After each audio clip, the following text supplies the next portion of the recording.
Dari mana, Mir? Abis ngembalin dompet orang yang ketinggalan di sini. Amira kembali masuk ke dalam minimarket setelah mengembalikan dompet milik Roy yang sempat tertinggal beberapa saat yang lalu. Oh ya, Mira. Nanti malam kamu nemenin Benny stock up nama, ya. Kebetulan aku ada acara keluarga di rumah, jadi nggak bisa nemenin kalian, nggak apa-apa kan? Pinta Amanda, seorang manajer toko di mana Amira bekerja. Oke, Mbak. Meskipun Amanda adalah seorang manajer toko sekaligus pemilik toko, tapi Amira cukup dekat dengannya, sehingga dia tidak sungkan untuk memanggil Amanda dengan sebutan, Mbak. Lagi pula usia mereka hanya selisih 2 tahun, rasanya akan sangat canggung jika memanggil Amanda dengan sebutan, Bu. Amanda pula lah yang menjadi tempat bagi Amira menumpahkan segala unek-unek yang dirasakan oleh Amira selama ini. Hubungan mereka terbilang cukup akrab, hingga bisa disebut sebagai sahabat. Amira masuk ke bagian gudang, melihat Benny sudah mulai melakukan stok opname untuk barang-barang yang berada di dalam gudang. Penghitungan stok ini memang dilakukan setiap 3 bulan sekali, mengingat minimarket ini adalah minimarket kecil, sehingga dalam melakukannya tidak membutuhkan banyak orang, mengingat hanya ada 4 orang yang bekerja di sana secara shift. Meskipun begitu tetap saja hal ini menguras banyak waktu dan tenaga. Udah mulai, Ben? Sapa Amira yang tengah mengambil segelas air minum dari dispenser dekat pintu masuk gudang. Nyicil aja, biar nanti malam nggak terlalu banyak, sahut Benny tetap masih sibuk menghitung salah satu jenis barang di dalam rak penyimpanan.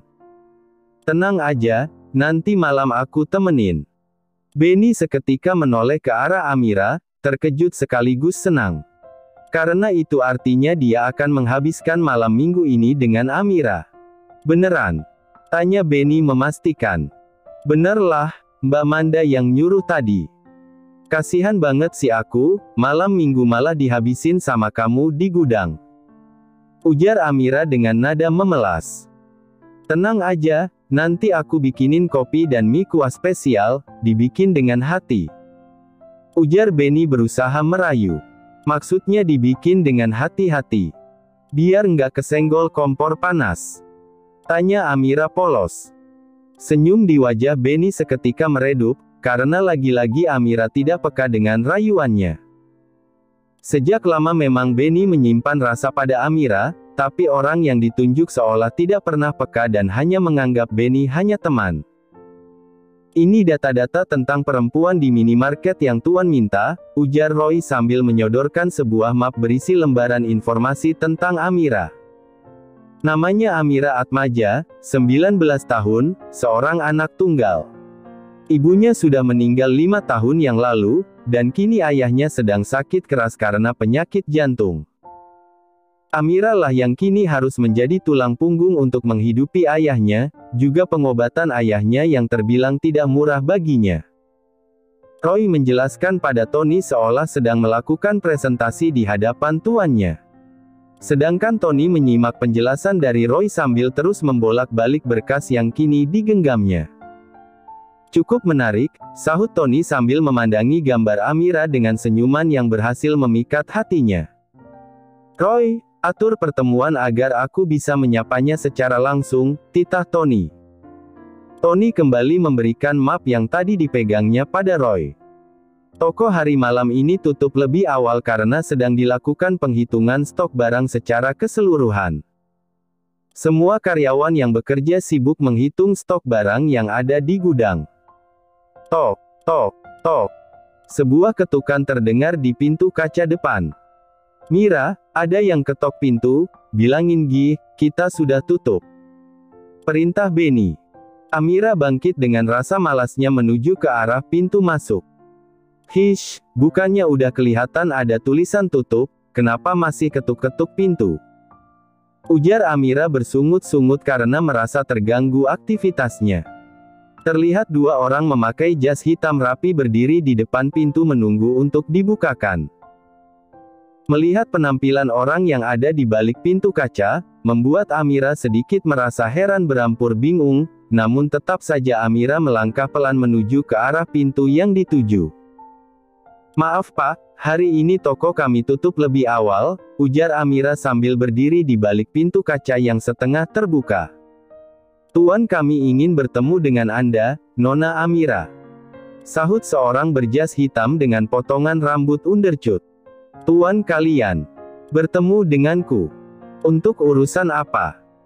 Rentetan pertanyaan keluar dari mulut Amira, karena merasa keheranan tiba-tiba didatangi oleh dua laki-laki tidak dikenal dan mengaku ingin mempertemukannya dengan tuan mereka. Kedua laki-laki itu lalu menggeser tubuh mereka dan menunjuk sebuah mobil hitam yang terparkir tepat di depan toko. Seorang di balik kemudi tersenyum ramah sambil menganggukkan kepalanya pada Amira tanda menyapa. "Maaf Pak, kalian sepertinya salah orang. Saya sama sekali tidak mengenal kalian ataupun tuan kalian, pergilah," usir Amira dengan suara yang sedikit bergetar. "Anda akan segera mengenal tuan kami, setelah ikut bersama kami," sahut laki-laki lain di hadapan Amira. Amira seketika membelalakan matanya, mendengar perkataan yang menyuruh dirinya untuk ikut dengan segerombolan laki-laki yang tidak Amira kenal. "Apakah ini penculikan?" seru Amira ketakutan. "Bukan Nona. Mari ikut kami." "Tidak," tolak Amira sambil mencoba menutup pintu, namun berhasil terhalangi oleh kaki yang mengganjal pintu agar tidak tertutup. "Singkirkan kakimu, atau aku akan membuatnya gepeng karena terjepit pintu," ancam Amira. Nampaknya kedua orang yang sudah terlatih itu tidak gentar sama sekali dengan ancaman yang diberikan oleh Amira, dan justru dengan mudah meraih lengan Amira dan membawanya keluar tanpa kata-kata. "Lepaskan! Tolong! Benny! Tolong!" teriak Amira meminta pertolongan pada temannya di dalam gudang. Mendengar teriakan minta tolong berulang dari Amira, membuat Benny tampak panik dan segera keluar dari gudang menuju sumber suara. Dan benar saja, Benny menyaksikan sendiri Amira dibawa masuk oleh orang-orang berpakaian rapi ke dalam mobil mereka. "Amira!" teriak lantang Benny pada Amira. Namun, sayangnya kendaraan yang dinaiki oleh Amira dan kedua orang itu sudah melaju mendahului langkah Benny yang ingin mencegah Amira dibawa pergi. "Siapa kalian? Apakah ini penculikan? Apakah kalian akan membunuhku dan menjual organku? Percayalah, organku tidak ada yang sehat. Aku hampir setiap hari makan mie instan, seblak, cimol, gorengan. Pasti kolesterolku tinggi, organku banyak lemaknya. Jadi tolong lepaskan aku," seru Amira berusaha melepaskan diri dengan wajah ketakutan. Roy hanya tersenyum mendengar penuturan yang baru saja dikatakan oleh calon majikannya itu. "Tapi saya yakin, otak Anda masih sangat bagus dan berfungsi dengan baik, Nona," sahut Roy sambil tersenyum menahan tawa.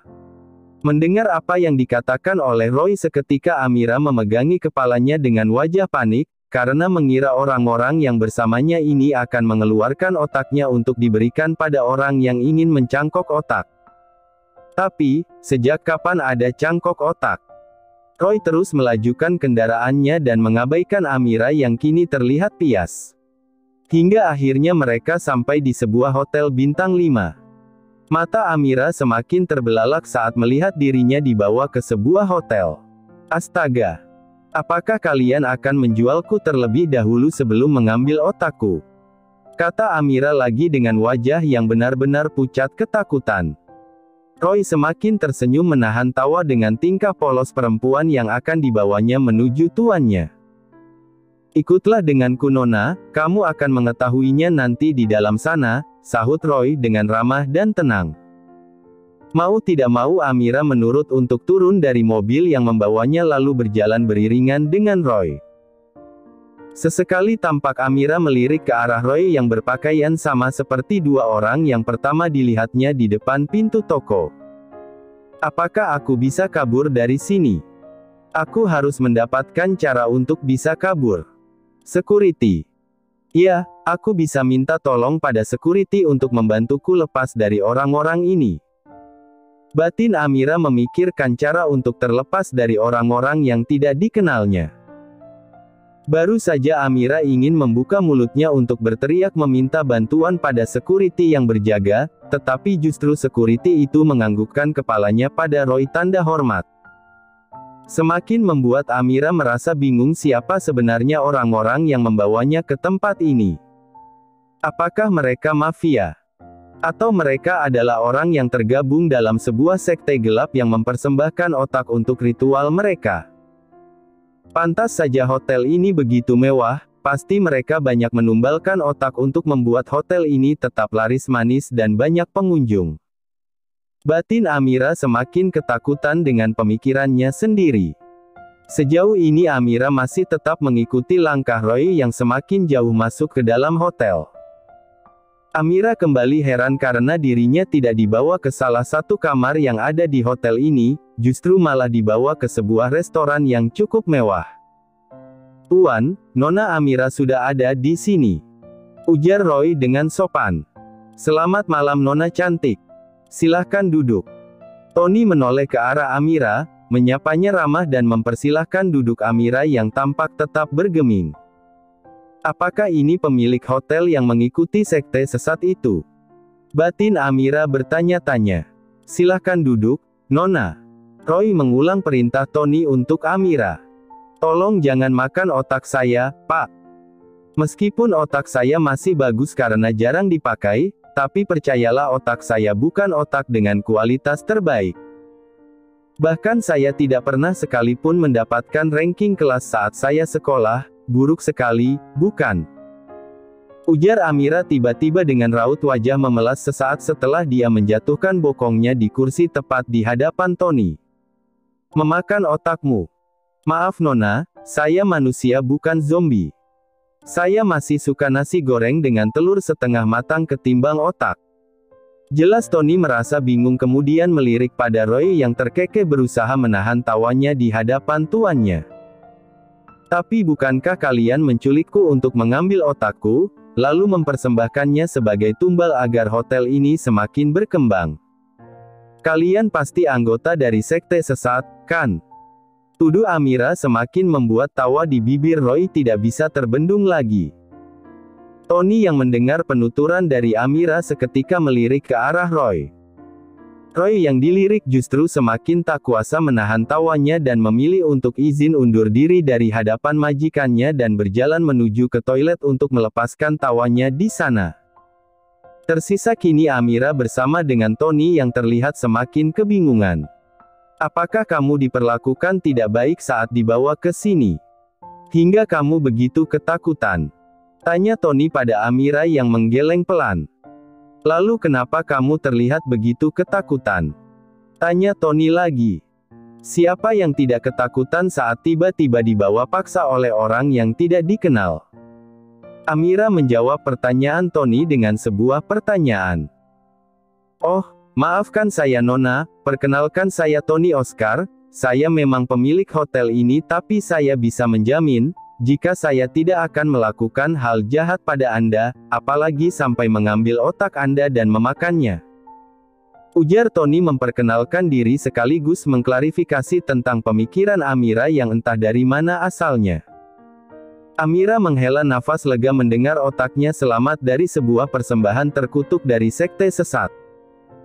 Meskipun dia belum benar-benar merasa lega karena sampai saat ini dia masih belum tahu untuk apa dirinya dibawa ke sebuah hotel mewah ini. "Lalu untuk apa saya dibawa ke sini?" tanya Amira bingung. Tony tersenyum sejenak memandangi gadis yang tengah diliputi kebingungan itu, sejenak memandangi wajahnya yang ternyata sangat manis jika dilihat secara langsung dari jarak yang dekat. "Saya sedikit banyak mengetahui tentang latar belakangmu, juga tentang sakit keras yang sedang dialami oleh ayahmu." Tony mulai membuka pembicaraan serius dengan Amira. Amira tertegun mendengar pengakuan dari orang di hadapannya. Bagaimana bisa orang itu tahu tentang hidupku? Siapa sebenarnya dia? Tanya Amira dalam hati. "Ayahmu sedang membutuhkan pengobatan untuk pemasangan ring jantung, bukan? Akan lebih baik jika itu dilakukan dengan cepat di rumah sakit terbaik, agar mendapatkan penanganan terbaik dan pemulihan yang lebih cepat. Kata Tony menjelaskan pada Amira bahwa dia bahkan mengetahui apa yang seharusnya dilakukan pada ayah Amira. Amira tertunduk lesu mendengarkan apa yang dikatakan oleh orang di hadapannya ini. Iya, tapi aku tidak memiliki biaya untuk melakukan semua itu. Aku masih berusaha mengumpulkan uang untuk bisa melakukan pengobatan terbaik untuk ayah, sahut Amira masih dengan kepala tertunduk. Aku bisa memberikan biaya pengobatan untuk ayahmu. Bahkan aku bisa membawanya ke rumah sakit terbaik di Singapura, jika kamu mau. Tawar Tony dengan tersenyum ramah.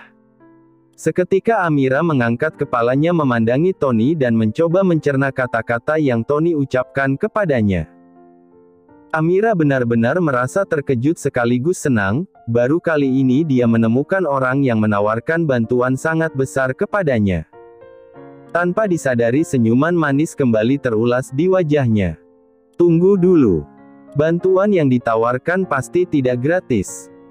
Batin Amira lagi membuat senyuman miliknya seketika menghilang.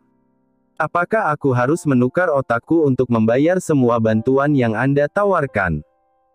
Amira kembali melontarkan pertanyaan konyol pada Tony. Hahaha.